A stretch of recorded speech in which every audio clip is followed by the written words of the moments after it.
Mga kapatid, Cheryl Cosim po, Public Service. Kayo po ba ay biglang nakatanggap po ng text na kayo ay mayroong traffic violation at ito'y mula pa sa MMDA? Katulad po nito, ito papakita ko sa inyo, ito po ay natanggap ko kahapon.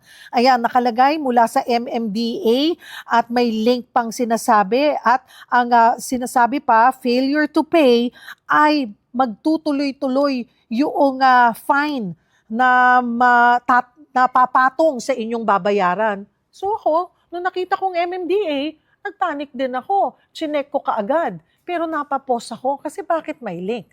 So ngayon, ang malaking hamon po sa atin ay kung paano natin malalaman kung ito ba ay legit or nasa scam tayo.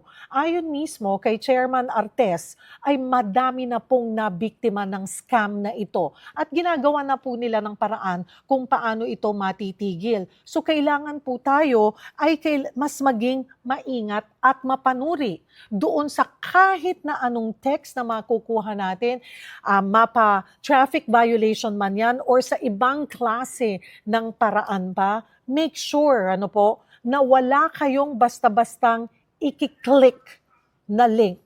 Oo, mag-worry kayo, i-double check nyo yan, huwag nyo rin ipagwalang bahala, pero make sure na legit po ito. So ano yung mga dapat po nating tandaan? Una, ang official SMS sender po ng MMDA NCAP ay MMDA_NCAP. Again, that's MMDA_NCAP.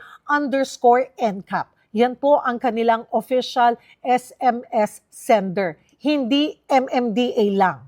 Okay. Pangalawa, walang payment link ang legitimate MMDA NCAP text o email. Walang payment link.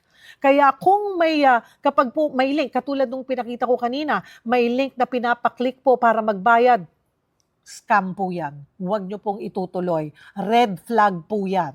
Pangatlo, hindi kayo pasasagutin sa text. Ang official notification po ay mula sa no reply sender. At ito po ang pinaka-importante. Huwag po gamitin ang link na nasa text para nga po mag-check ng violation. Kung gusto nyong malaman daw po ang talagang violation nyo, kung may huli kayo, kayo mismo ang pumunta sa official website ng MMDA na May Huli Ka website.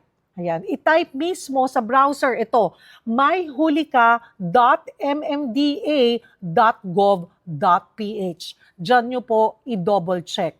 Huwag i-click, again, ang link na ipinadala sa inyo kahit mukhang MMDA ang sender o mukhang legit po ang website. Mas ligtas na kayo mismo ang mag-type ng official address. At kung email naman, ang official MMDA NCAP notification ay nagmumula naman po sa mail to noreply@mmda.gov.ph. May pagdududa pa rin? Well, huwag magbayad, huwag po kayo magbigay ng OTP, bank o e-wallet details. Again, kung kayo may pagdududa, huwag magbayad, huwag kayo magbigay ng OTP or any bank or e-wallet details.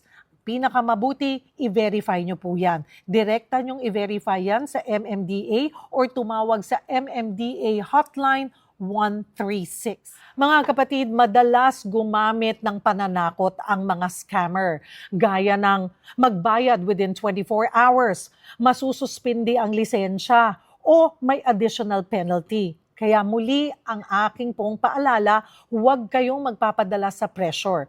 Check muna bago click, verify muna bago bayad. Yan po ang ating public service ngayong araw.